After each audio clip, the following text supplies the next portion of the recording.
Greetings everybody, and welcome back to a brand new episode of some Bond Geek Talks About with me, your host, the name's Stevens, Henry Stevens. Everybody, how'd you do? Hope you're well, hope you're enjoying a good Bond film, a good Bond book, a good Bond video game, a good James Bond, whatever makes you part of this glorious fandom. Everybody, how'd you do? And today we're going to be discussing Daniel Craig's first James Bond film, the first in the rebooted timeline of James Bond. Yes, you know the film I'm talking about.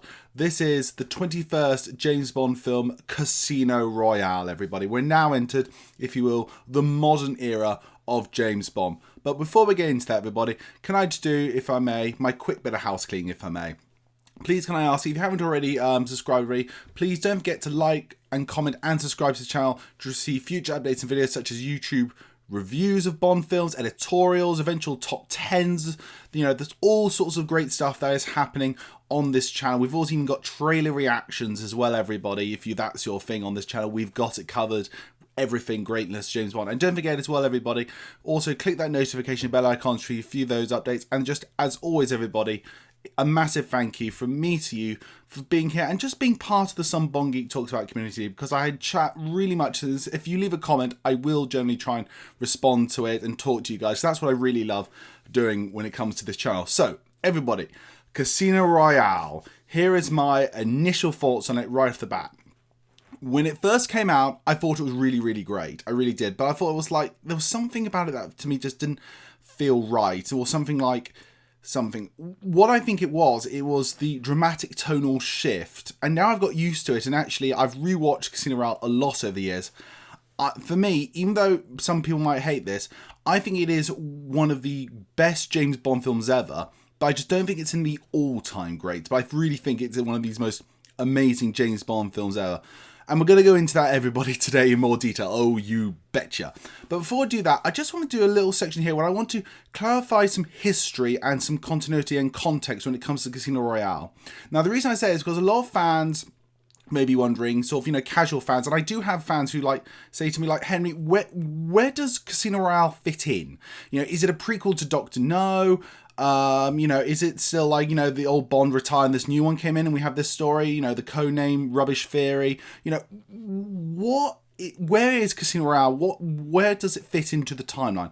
So let me explain it, but to do that, I really have to just go a bit of history when it comes to Casino Royale. So everybody, as some of you might know, Casino Royale was the very first James Bond book that Ian Fleming wrote. He sold the rights to a TV company and they made a climax episode, was a live, in studio, on TV adaptation of Casino Royale. It's actually not a bad adaptation, everybody, except obviously they changed the character to Jimmy Bond, an American, and Felix Leiter became a UK agent. But I will review that as well. I will get into that, everybody, as well. And then after that, obviously, the rights got mixed around and changed up and eventually went to Charles K. Feldman. Now, he tried to do a deal with Broccoli and Saltzman to do Casino Royale in the official series. However, it was felt that Bond should continue going forward, and Charles K. Feldman wanted more control than what I think Broccoli and Saltzman, rightly so, was going to allow of it, so it didn't work out. So he took Casino Royale and made it into a spoof of the whole spy genre, which came obviously the 1960s version of Casino Royale. I have done a review of that on my channel, everybody. I recommend go watching it. A lot of people have really commented highly on it just because it is just complete batshit, you know what. So it's, go watch that review if you want to know that's thoughts. And it's sort of just, eventually it ends up with Sony, and nothing really happens with it. And then I think at the end of the 90s, Kevin McClory was trying to make a deal with Sony to package his rights of Thunderball and their rights to Casino Royale to start up a rival Bond franchise, obviously Casino Royale, then into obviously a new version of Thunderball, and then hopefully to carry on.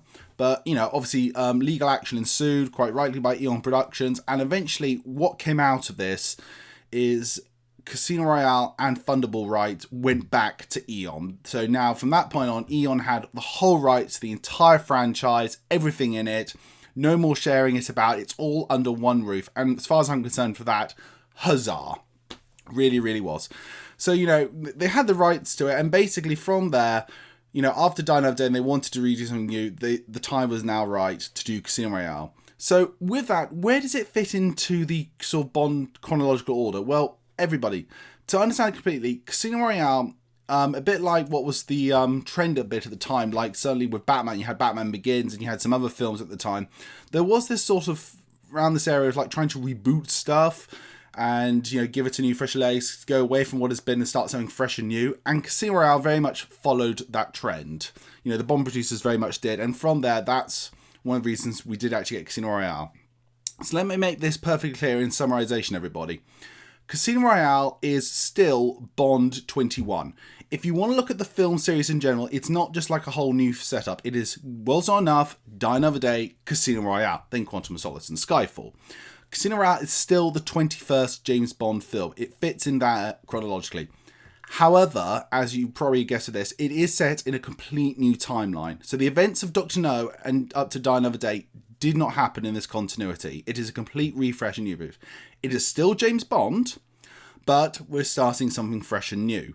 So that's the way really to look at it, everybody. I hope that really clears up a lot of understanding of what actually this is. But let's now go into my personal history with Casino Royale, because I have a lot. I really got to start off by talking about this. Obviously, I talked about it in a previous video about like my wilderness years, the time between Brosnan and Craig, when I wasn't sure, like, was Brosnan actually coming back, and how the video games kept me afloat. And then obviously we got the announcement that Daniel Craig was going to be Bond. I always remember that actually that he was going to be the Bond. It was leaked early because someone phoned Daniel Craig's mum and asked, how do you feel about your son being the next James Bond? And she actually spelled, I'm so overjoyed. So it sort of was leaked before the big press announcement. And I do remember the whole thing about him driving in the boat and having to wear the life jacket. I feel so sorry for Daniel Craig, honestly. He was forced to wear that life jacket. It just wasn't the best look for him. And I remember when he got announced, and I'm gonna say this, everybody, right off the bat here, and I'm not one of these people who's suddenly going to go, oh, I believed in Craig all along. Honestly, at the time, I thought it was a very bad idea. I thought this is not Bond. This is not what, in my mind, James Bond should be. This is a really, really bad choice. And I wasn't convinced at all. You must understand at this point, I was about 13 years old. And it's sort of like I was still halfway between liking like the template mold of what is James Bond a bit. I was moving into something a bit new at the time. And I think Casino Royale came at the great time for this. But I didn't think he was Bond. It wasn't really the best choice. Obviously, I'd like to say from watching the trailers and eventually the movie, I actually got sort of, converted. Actually, no, this was a really, really great idea for Daniel Craig to play James Bond. I'd like to say this actually off the bat as well. I've never had an issue, even from then, with him being blonde. Yes, I would have ideally liked him to dye his hair to fit more into the character, but it really, after I saw like the first 5 minutes of the film when he's in colour, it didn't really bother me at all. Just it says a fair thing about it. But Casino Royale is, again, it was the first film I really sort of followed from start to end. From the moment of the announcement to the cast, watching all the behind the scenes videos that ever came out, look at any production news online. This was the first film I sort of like followed right from like beginning, trying to find all the bits, in between bits and little spoilers and stuff and news articles all the way till the end of the film. I really did follow this film crazily when I think about it. Again, watching the teaser trailer and the actual trailer, I must have seen them both at least 50 times. I mean, it's like I'd come home from school and I'd just watch the trailer again and again and again. I was so hyped and so pumped for this movie. It was absolutely ridiculous. And another thing I have to say, again, there's so much real personal connection I have with Casino Royale, is this little story. Now, I don't share this on the channel that large, but I don't mind saying here, it's nothing bad or anything. I'm dyspraxic, dyslexic, and I also have some mild ADHD. Okay, I mean that might for some of you explain a lot. How I do my videos might explain a lot, but I read a lot when I was a kid, but I sort of grew out of it. And a sort of helper teacher I had at school, because obviously my school was lucky we had a separate section for help those with dyslexia and dyspraxia. His name was Mr. Collins, wonderful man. He said he had copies of all the James Bond books and he was happy to give them to me on the condition that I read them.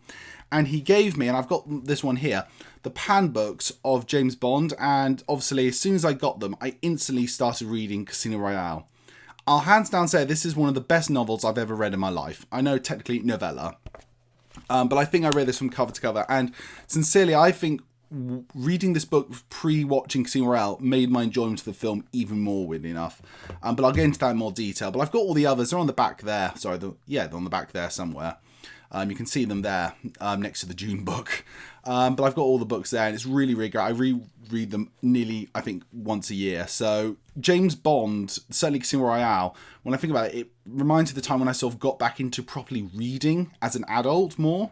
So I think that's another great personal history moment I'd like to share.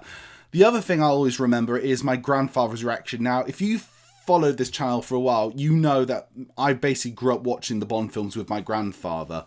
Obviously, I mentioned Die Another Day. He didn't like that film at all. Very understandably why. I got to be honest, this was now coming to the time where I noticed he just wasn't interested in more the modern day Bond films. He wanted to watch his old school stuff. Basically, Doctor No to World's Not Enough was his limit. And I just remember him trying to start watching this. He liked, I think, the opening of showing how Bond got his Double-O, which again we'll talk about a bit later. But after that, I remember him seeing the free running shaker sequence and thinking this was absolute rubbish and no human being can do this, and just didn't want to watch it. I will admit, though, he did actually sometime later, he joined me once when I was watching it, and it was like from the train meeting Vesper all the way to the end, and he actually thought it was better than what he thought, but he didn't still want to watch it. So unfortunately, this is now a bit of a sad moment, so I'm coming to the end of Bond films where I didn't watch them with my grandfather. But hey, these things happen. It's life, isn't it? But I do think, again, with this film, I'm starting to think of the time where I was starting to carry on watching the films and he was more happily just staying in this thing. But that's how it goes, everybody. Very much so. The other thing I would like to say about this is actually how Casino Royale has helped in my education. Because I had to do something called the Award Scheme Development Accreditation something. We called ASDAN something at school. And I had to do presentations and little movies and stuff. And with Casino Royale, I really remember, the film came out at the time I was doing this. So I remember I did presentations on the Bond franchise in Casino Royale. I wrote not short stories, based off Casino Royale and stuff like that, and how I would do stuff. I made a fun sort of fan film with Casino Royale. It doesn't exist anymore, for the record. So I actually think when it comes to Casino Royale, outside of Goldeneye, I really think I have the most biggest personal connection with Casino Royale. And again, this book I will read again and again and again. You'll probably find actually after this review, I'm going to just end up reading it again. But look, I've really gone into my personal history a lot when it comes to Casino Royale. But the fact of the matter is, everybody, even though I'm talking very fondly of this movie, there are points in this film I don't think are very good. And there are bad points in every film. That's just a fact, apart from one film I know in my life where I don't think there is a bad point at all. But the first thing I'd say about one of the problems when it comes to Casino Royale is it has a lot of false endings. By that I mean, if you know the book, you know when the film will basically end and the story. But if you watch the film, you think, okay, this is the end. No, wait, there's a bit more. Now it's the end. No, bit more. Now it's the end. And that carries on repeating a little bit. And it can get a bit off-putting. It's like, okay, I'm just winding down at the end of the film. No, there's more. Okay, just how much more is there going to be? You start feeling that a little bit. And I even know the story. So I think the problem with that is the first half of the film that is not based on the book, they made maybe a bit too long. So when you got to the bit that is Casino Royale, it just feels like, just finish already, finish. I don't think you should be feeling like that. But let's say you do when it comes to this film.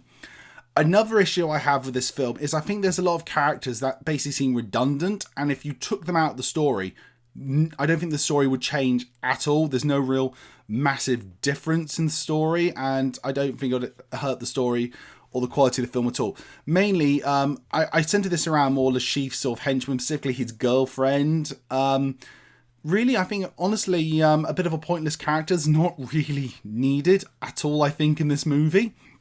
And maybe a few of his henchmen. I think, to be honest, I just don't think that's very needed at all in this movie. But hey, that's just how it happens, isn't it, everybody? But then again, those are my two sort of massive main criticisms of this film. Now, outside of that, I think this film is incredible, and there's so many amazing things to choose from. I had to really sort of just narrow it down to these couple of things to talk about when it comes to this film. Otherwise, I think I'd be here for a while. But the first thing I want to talk about is actually how closely, again, it follows this book. I'm not joking. As soon as Bond gets the mission to go and stop Le Chiffre from winning the game of poker, it is the book per page. Yes, it's modernized to fit in the modern day stuff, but everything that happens in the book happens in the movie, and it's done with such honor and respect and really put a lot of heart and soul into it. And it just, for me, it just puts the biggest smile on my face. I mean, this is, I have to say, this adaptation of Casino Royale, I'll put right up there with On Her Majesty's Secret Service, as one of the most closest, probably, adaptations of one of the Ian Fleming books, really is. And I just really am grateful and appreciative. And every time I watch the film, knowing, like, you know, lines like, you know, job's done and the, you know, the bitch is dead, you know, stuff like that, you know, it's in the film. It's like, it just gives a smile on my face. It's like, that's rewarding me for being such a Bond fan. It just makes me feel gooey and nice inside. Another really sort of massive highlight I want to talk about here is the pre-title sequence. Now, again, in the book, we hear how Bond gets his 007 status by killing those certain people. In the film, they actually show that in this really cool sort of black and white sequence, which is really hard and really tough and very much shows the tonal shift and what the direction is going. Example, just if I may, being I once watched Die Another Day, then straight after I put on Casino Royale to notice the tonal change. What a massive tonal change. It really did literally just like shocks me a bit, like, whoa, we've gone in a completely new direction here. But that pre-title sequence is, I think, one of the top pre-title sequences in the entire franchise. I love it to bits. I think it's so well written with such great lines like to Double-O, it takes two. How did it die? Your contact? Not well. Yes, considerably. The fights in the bathroom scene is absolutely fantastic. Really well shot, choreographed and paced. And obviously, you know, you might say, well, Henry, are you upset the Gunbarrell is not at the beginning of the film? Honestly, no. I think this film is the one and only time it actually works going into the title sequence, because now, instead of just being a cool way to open the movie, the Gunbarrell sequence is given a, like, this means Bond getting his 00 status, basically. You know, it's just showing that shot that grants him his 00 status. And I love how it's now been given sort of a meaning and a purpose within the franchise. And going into the titles again from the Gunbarrell is a lovely little heartback, I think, to Dr. No, which again, I just really like. I think it's really nice and it's really cool. But, you know, it is such a great, amazing scene. The whole scene itself, I think, is so good. I could just watch it by itself. And it's a great introduction to Daniel Craig as James Bond. The next thing I really want to talk about here is, I think, one of the main focuses of the movie, which is the whole poker sequences. I'm a big Texas Hold'em fan. I don't play professionally. I don't really play for money. I just play with a couple of friends, we just dish the chips out and just see how it goes. But I love poker, and this film's poker sequences are as just intense and as nail-biting as any action sequence you'll get in this movie. The banter between Bond and Le Chiffre is really cool. You know, hope a little game doesn't cause you to perspire. You know, you're just wondering what everyone's got in their hands, how much are they going to bet, what's going to happen. You know, when Bond loses, you really feel, oh, you know, and he wins, like, yay. You know, honestly, the poker sequences, you're never going to shoot poker sequences as good in this movie. Honestly, for me, hands down, Casino Royale has the best sort of poker scenes in the entire movie film history. Ever since its creation, you'll never get better than what you do in Casino Royale. Poker sequences are just immense. And, you know, with that, talking about tenseness, I've got to talk about some of the action sequences in this film, because, you know, this film is known for its amazing parkour chase sequence at the beginning of the film, which is just nail-bitingly brilliant. The great airport sequence, which is, again, nail-bitingly brilliant.